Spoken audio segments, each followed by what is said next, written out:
So hey everyone, welcome to Bioboost academy. तो हमने 11th class की सीरीज़ में आपकी ह्यूमन फिजियोलॉजी को स्टार्ट कर रखा है, जिसमें हम पढ़ रहे हैं सर्कुलेटरी सिस्टम। ऑलरेडी हमने इससे प्रीवियस क्लास में पढ़ा था कि ब्लड क्या होता है, ब्लड में प्लाज्मा क्या होते हैं, फॉर्म्ड एलिमेंट्स कौन कौन से होते हैं। तो ब्लड के बारे में हमने एक डिटेल स्टडी कर ली है। अब हम पढ़ेंगे कि ब्लड ग्रुपिंग क्या होती है।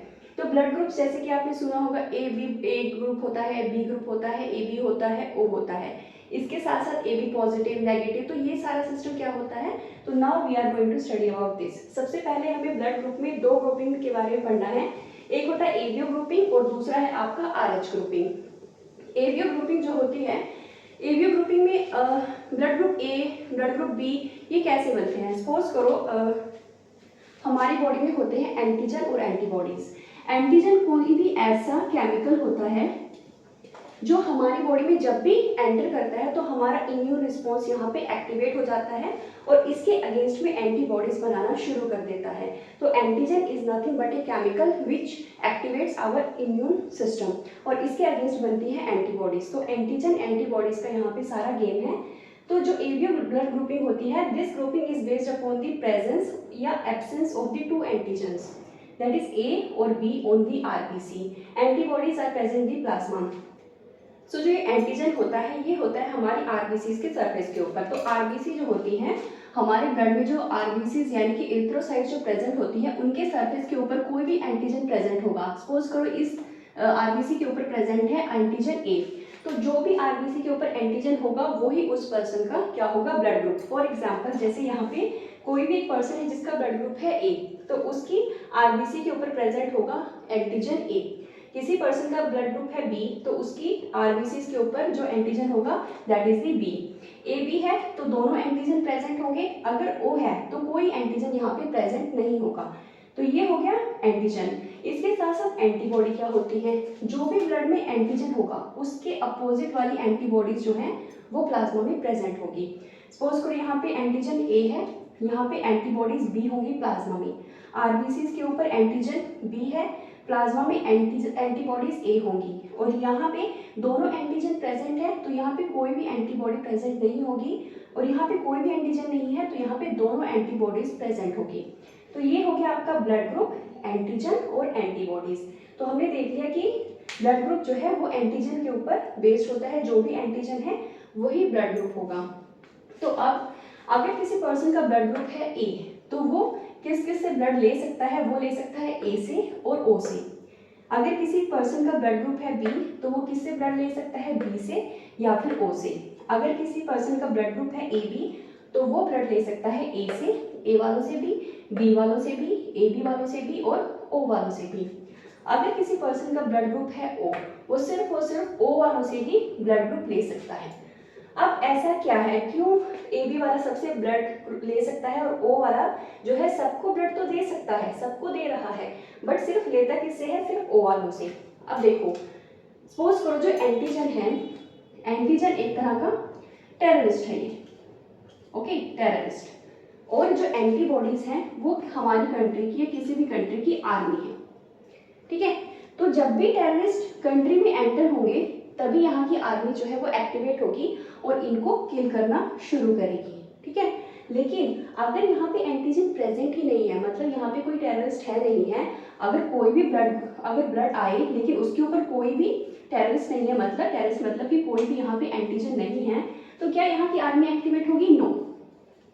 तो यहाँ की आर्मी एक्टिवेट नहीं होगी। तो इस वजह से जो एंटीजन एंटीबॉडी का जो है एक रिलेशन रहता है, अगर एंटीजन प्रेजेंट है तभी एंटीबॉडीज एक्टिवेट होंगी और उसको किल करना शुरू करेंगी।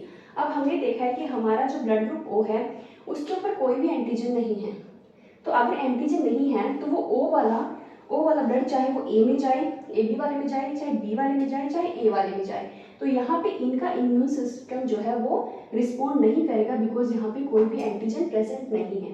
तो इसी वजह से क्या होता है, जो ओ ब्लड ग्रुप होता है वो सबको ब्लड दे सकता है। इसको इसी वजह से हम बोलते हैं ओ वाला जो ब्लड ग्रुप होता है that is the universal donor, मतलब ये सबको ब्लड दे सकता है। उसके अपोजिट होता है आपका A B blood group. A B blood group में दोनों एंटीजन प्रेजेंट है, एंटीजन ए भी है, एंटीजन बी भी है, बट यहाँ पे कोई भी एंटीबॉडीज नहीं है। तो किसी भी पर्सन का जिसका भी ब्लड ग्रुप AB है उसके अंदर कोई भी एंटीबॉडी प्रेजेंट नहीं है, तो इस पर्सन में अगर हम A वाला ब्लड ग्रुप डालें, B वाला दें, AB वाला दें या O वाला दें, तो यहाँ पे अगर एंटीबॉडीज नहीं है तो डेफिनेटली तो ये किसी भी ब्लड ग्रुप के अगेंस्ट जो है वो रिएक्शन नहीं करेगा। इसी वजह से जो AB ब्लड ग्रुप होता है वो होता है यूनिवर्सल एक्सेप्टर, यूनिवर्सल एक्सेप्टर कि ये सबसे ब्लड दे सकता है। तो आई थिंक आपको ये क्लियर है कि AB ब्लड ग्रुपिंग क्या होती है, why AB called as the universal acceptor, why O called as the universal donor. So we are done with the ABO blood grouping और अब हम करने वाले हैं RH ग्रुपिंग के बारे में। तो ये जो RH ग्रुपिंग होती है ये बेस्ड होती है एक एंटीजन के ऊपर जिसको बोलते हैं RH एंटीजन। तो RH एंटीजन जो होता है सबसे पहले डिस्कवर किया गया था रिसस मंकी में, वहीं से इसका नाम पड़ा है RH एंटीजन। तो हमारी जितनी भी पॉपुलेशन है उसमें से कुछ जो पर्सन है उनके जो ब्लड में RH एंटीजन प्रेजेंट होता है जिसको बोलते हैं RH पॉजिटिव पॉपुलेशन, और जिनमें ये एब्सेंट होता है उसको बोलते हैं RH नेगेटिव पॉपुलेशन। तो सबसे पहले हमें सिर्फ ABO ब्लड ग्रुपिंग के बारे में ही पता था, लेकिन धीरे धीरे हमने कंडीशन देखी जिसको हम बोलते हैं इरिथ्रोब्लास्टोसिस फिटालिसिस। ये कंडीशन क्या होती है, इसमें क्या है, सपोज करो फादर जो है वो RH पॉजिटिव है, मतलब कि RH जो ये फादर है उसके ब्लड में ये RH एंटीजन जो है प्रेजेंट है, मदर जो है वो RH नेगेटिव है। तो यहाँ पे जब भी प्रेगनेंसी होगी तो फर्स्ट बेबी के टाइम पे यहाँ पे कोई भी ऐसा इशू नहीं होगा, तो फर्स्ट बेबी जो होगा वो अच्छे से हेल्दी बेबी यहाँ पे होगा। लेकिन जब भी first baby during the pregnancy, तो यहाँ पे क्या हुआ था कि बेबी मदर की बॉडी में प्रेजेंट है और बेबी ने अपने फादर से RH पॉजिटिव एंटीजन को लिया है, मतलब RH एंटीजन को लिया है, तो मदर की बॉडी में RH एंटीजन जो है वो एंटर कर गया है। तो मदर की बॉडी तो यहाँ पे नेगेटिव है, तो मदर की बॉडी के लिए तो ये एंटीजन बहुत ही फॉरनर है, मतलब कि बाहर का कोई एलिमेंट है। तो यहाँ पे मदर का जो इम्यून सिस्टम है जो होगा वो यहाँ पे एक्टिवेट हो जाएगा और यहाँ पे एंटीबॉडीज जो है बनाना शुरू करेगा। बट फर्स्ट प्रेगनेंसी के टाइम पे बिकॉज अभी उसने इसको रिकग्नाइज किया है, थोड़ी थोड़ी एंटीबॉडीज बनाना शुरू किया है, तो और प्राइमरी रिस्पॉन्स होगा यहाँ पे तो बहुत ही वीक रिस्पॉन्स होगा, तो इस वजह से बेबी को इतना हैम्पर नहीं करेगा, इतना हार्म नहीं करेगा। लेकिन जैसे ही सेकंड प्रेगनेंसी होगी अगेन वही एंटीजन जो है मदर की बॉडी में दोबारा से एंटर होगा, तो यहाँ पे मदर के जो इम्यून सिस्टम में ऑलरेडी इस एंटीजन को रिकग्नाइज कर रखा था, मेमोरी थी इम्यून सिस्टम में, और यहाँ पे अब मदर की बॉडी जो है वो क्विकली बहुत ही ज़्यादा अमाउंट में एंटीबॉडीज जो है बनाना शुरू करेगी और इस बेबी, ये जो बेबी है वो सर्वाइव नहीं कर पाएगा बिकॉज इस बेबी की जो RBCs हैं वो ग्रो नहीं कर पाएंगी, और इसी कंडीशन को हम क्या बोलते हैं, इरिथ्रोब्लास्टोसिस फिटालिसिस। ठीक है, तो इरिथ्रोब्लास्टोसिस फिटालिसिस का मतलब ही क्या है, इरिथ्रोब्लास्टोसिस, इरिथ्रो मतलब इरिथ्रोसाइट्स मतलब कि RBCs, ब्लास्टोसिस मतलब कि ब्लास्ट हो गई है। तो इरिथ्रोब्लास्टोसिस किसकी ब्लास्ट हुई है, फिटालिसिस मतलब फीटस की।